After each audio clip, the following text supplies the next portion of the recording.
1536 में जैसलमेर के राव लूणकरण की पुत्री उमादे से विवाह हुआ। अब यहां पे देखो, यहां से कंडीशन एक चीज और हुई मालदेव के साथ। मालदेव के साथ में ट्रेजेडी बहुत सारी हुई है। विवाह हुआ है यानी कि अब जो है मंगल ही मंगल है, लेकिन मालदेव के साथ में मंगल ही मंगल हुआ नहीं। मालदेव का जिस दिन विवाह हुआ और उसके बाद में जैसे इनकी फर्स्ट नाइट थी, तो उस समय जैसे कि भाई उमादे ने जो है, ये लूणकरण की पुत्री थी, ये ध्यान रखना, ये जो है एग्जाम के हिसाब से फैक्ट ये है, स्टोरियां नहीं पूछी जाती है एग्जाम में। ये तो आप लोगों को आनंद आता है तो हम भी सुना देते हैं। तो क्या हुआ कि उमादे ने भाई अपनी एक दासी, जो दासी भी यूं कहे तो रूपरो रेलो ही, पहली बात तो एडी दासियां राखनी नहीं चाहिए, ठीक है, और रख दो तो बिन बुलाने भेजनो नहीं चाहिए, और भेजो तो भी मतलब वो दकलो आदमी नशे में है तो बिल्कुल ही नहीं भेजनो चाहिए। तो मालदेव उस समय था नशे में, ये कहा जाता है। उमादे ने भेजा भारमली, भारमली नाम था उस दासी का भी, ठीक है, वो भारमली अलग थी, रणमल वाली ये अलग थी।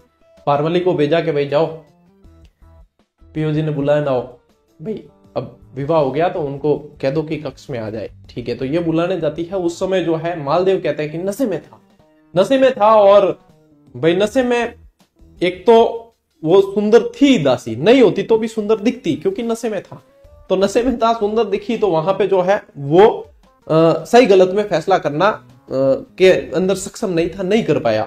और कहते हैं कि वो रात उसने उस दासी के साथ ही गुजारी। जो बात पता चली उमादे अब की लुगाई है या की रानी एडी है जो शादी हुई है, और ये बर्दाश्त करे कि जो उनकी फर्स्ट नाइट होने वाली थी वो तो वहां पे दासी के साथ ही उसने वो रात गुजार दी। तो वहां से जो है उमादे होगी नाराज, और वहां से उमादे जो है रूठ गई भी, बाद में चलेगी तारागढ़ दुर्ग के अंदर। तो यहां से ये क्या कहलाती है, रूठी रानी, रूठी रानी। अब कुछ इतिहासकार तो लिखते हैं कि ये इस किस्सा ये था कि रूठने का कारण ये था। कुछ इतिहासकार लिखते हैं कि लूणकरण जो है वो मालदेव को मरवाना चाहता था, जिसकी सूचना इसकी लूणकरण की पत्नी ने जो है मालदेव को दे दी थी, और इस तरीके से इनके बीच में गलतफहमी हुई थी। कुछ इतिहासकार ये कहते हैं, कुछ इतिहासकार ये कहते हैं। हालांकि है ये कि ये रूठ कर जो है फिर तारागढ़ के अंदर जिंदगी गुजारती है। अब तारागढ़ के अंदर गुजारती है, इसके बाद भी क्या होता है कि वो एक युद्ध हुआ ना, कौन सा अभी अपन पढ़ने वाले, गिरी सुमेल का युद्ध। गिरी सुमेल युद्ध के बाद में मालदेव वापस इसको बुलाने के लिए भिजवाता, बुलावा भी भिजवाता है कि भाई हम घनी साल रूठ गए, हम तो आज जाए भाई पाची। तो बुलाने भेजता किसे, आशा चारण को, ठीक है। आशा चारण नाम के एक कवि थे, साहित्यकार थे, उनको भेजता है। और देखो चारण साहित्य में इतनी ताकत होती है कि युद्धों का रुख मोड़ दिया करते हैं। तो यहां तो एक रानी थी, अब बाकी दूसरी जो रानियां थी मालदेव की, वो नहीं चाहती थी कि ये उमादे वापस आए।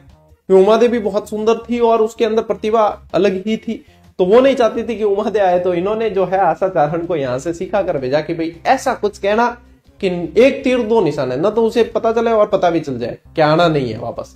तो आशा चारण जो है बढ़िया तरीके से एक दोहा कहते हैं वहां जाकर कि मान तजे तो पीव रख, पीव तजे तो मान, दोह गयंद न बंद ये एकण खंबे ठाण। इनको मतलब वो है कि मान रखे तो पीव तज, के मालदेव ने तज दे, त्याग दे, और पीव तजे तो मान रख, कि या मालदेव को या तो रख या फिर अपना मान रख, दोनों के बीच में समझौता करना तो आ जाना, क्योंकि दोनों गाय एक ही खंबे के नहीं बांधी जा सकती। वहां से जो है वापस उमादे का स्वाभिमान जाग उठा के आगो बढ़न दो, अपार तो कौन जानो। फिर वहां से गई नहीं और आधे रास्ते से ही वापस जो है मुड़ गई सोजत की तरफ, वहां पे उस तरफ चली गुंदोज की तरफ, और गुंदोज की तरफ जाके वहीं पे जो है अपने दत्तक पुत्र के साथ में फिर बाद में वहीं जिंदगी निकाली है। ये उमादे की स्टोरी थी। अगली बात समझ में चला आगे।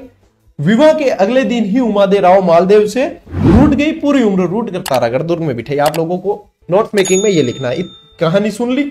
इतिहास में उमादे को रूठी रानी के नाम से जाना जाता है।